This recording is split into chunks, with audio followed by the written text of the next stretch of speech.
With only 1 week left of Season 20 in Destiny 2, Season of the Deep is creeping closer than we thought, and I bet some of you Guardians have forgot about some tedious things that you simply have just avoided all season, or you just really couldn't be bothered to do it, and honestly I feel that. So in today's video, I'm going to be going over everything you need to do before next week when Season 21 drops. So make sure you stick around until the end, as you won't want to miss out on some of these things, or you may never ever get them ever again, and I know a lot of Destiny players fear that. So I've split this video into two sections. Part A just being a bunch of random things throughout this season that have come out that you need to do this season, and part B being a lot of the guns that have also come out this season that you need to get before they go away for a very long time, if not forever. So coming up first, we have the Guardian ranks and getting your Guardian up to rank 11. Now this is a completely personal decision if you want to do this or not. I'm just bringing this to your attention as every single season this rank will reset back to rank 6. So it is now your only last chance to make sure you get rank 11 this season for sort of the history books if you feel like you want to look back on it and know that you got rank 11 in Season 20. Who knows what will happen in the future? Bungie might bring out sort of a history book where you can look back on all the seasons and know that you got rank 11. To me personally, I think that's pretty cool, and it wasn't that much of work to get rank 11, so if you want to do it, now is your last chance. Furthermore, in the Guardian ranks, if you don't think you're going to be able to get rank 11 this season, just make sure you can try and finish off as many of those gold challenges that are in the journey log there. Don't worry about the blue ones because they reset every season, whereas the gold ones will stay and they will permit through every season. So make sure you focus on finishing those gold ones over the blue ones, because you're going to have to redo those blue ones again next season. Coming up next, we have a few things about the Guardian games. One of the most important things from this activity is getting the Heir Apparent quest and finishing this quest for the catalyst for the Heir Apparent. Even though you might not use this weapon, you should definitely do this, because if you don't do this now, you're going to have to wait a whole another year before you can get the Heir Apparent catalyst back from the Guardian games activity. Plus, the gun's not really that bad. It's still pretty fun to use, so you may as well get the catalyst while you can. If you really have FOMO, make sure you guild that champ title before it leaves this week. You only have 1 week left to guild that title. It's super easy to guild. I did it in about a day, and it's just one to add to the titles that I already have. If you're a bit of a casual player, make sure you finish the seasonal story this season. Who knows what's going to happen in the future? Usually when the next season drops, we'll be able to play it like we have in the previous with the helm, but you never know, so you may as well just finish it this season. It won't take you very long. And finally, wrapping up the part A in the random things, you want to make sure you can get as much bright dust as you possibly can from these seasonal challenges. A lot of these challenges are super easy. They only take, maybe an hour of focusing into it, and you can get that done and you can get a decent amount of bright dust. If you can go ahead and finish 75 of these, you will also get a large bright dust pile, which will give you about 4,000 bright dust, which we will need for next season for the Eververse store. Now, I wasn't going to mention this one because I don't think it's very necessary, but I feel as though I may as well throw it on the list. If you really want to, and I advise you really don't because there's no really need, you can do some bounty prepping for next season just to get a little bit extra on the boost on the seasonal artifact to get some of those extra mods early than other players. Now, moving on to the juicy bit, and that is some of the guns that you need to get this week before a lot of them disappear forever. First up, we have one of the best legendary hand cannons in the game, and that is the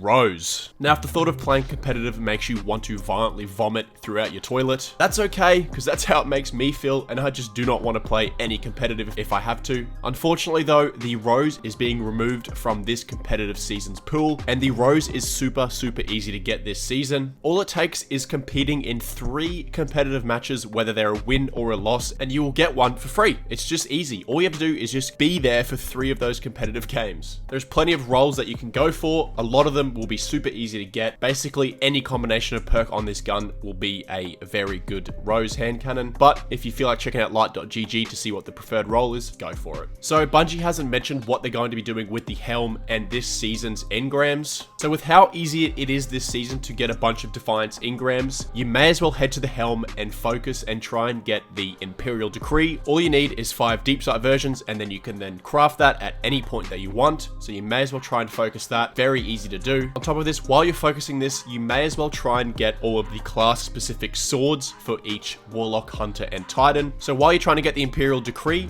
look out for some of the red border swords for each specific class. And if you happen to get the sword crafted before you get the Imperial Decree, switch to another character and then go focus the engrams again for a chance at getting the class specific sword on another character. Now, you may never use this sword, but hey, what's the point in wasting a bunch of engrams when the season ends when you could have got a crafted weapon that who knows what will happen in the future with this specific sword. So it's super simple to do. All you have to do is come to the war table, head into the Defiant engram decoding, and then purchase a recovered Leviathan season weapons. Purchase a bunch of these, you'll either get the shotgun or the sword, so keep an eye out for the red borders, and make sure you check your postmaster and you don't delete any deep sight weapons that you may have got when your postmaster fills up. So being the final week of the season, it is double points for the Vanguard, the Crucible, and the Gambit. So if you haven't already got one of the ritual weapons this season, the Ecliptic Distar from any of the vendors, make sure you pick one of these up and throw it in your vault for a later use. Because this weapon will be going away next week and we will have a new weapon to grind for next season. While you're there, see if you're close to double resetting any of these vendors and make sure you grab the ornaments for that weapon if you really like it. And since we're talking about some weapons, you may as well try and get a good roll Tarazipos and the title from the Guardian games. These are super easy to get. Just play some of the Guardian games Nightfalls, platinum each reward for this week, and you should get a bunch of them, and hopefully you get the good roll that you want. Another worthy mention is gilding your Conqueror title this season if you want to get that. As we all know, that resets each season, so if you want to increase that number that it says after Conqueror each season, try and gild that this week before the Nightfalls go away. But anyway, Guardians, if you made it this far in the video, thank you for watching. Feel free to drop a like and even a subscribe. But thank you for watching, and I'll see you later.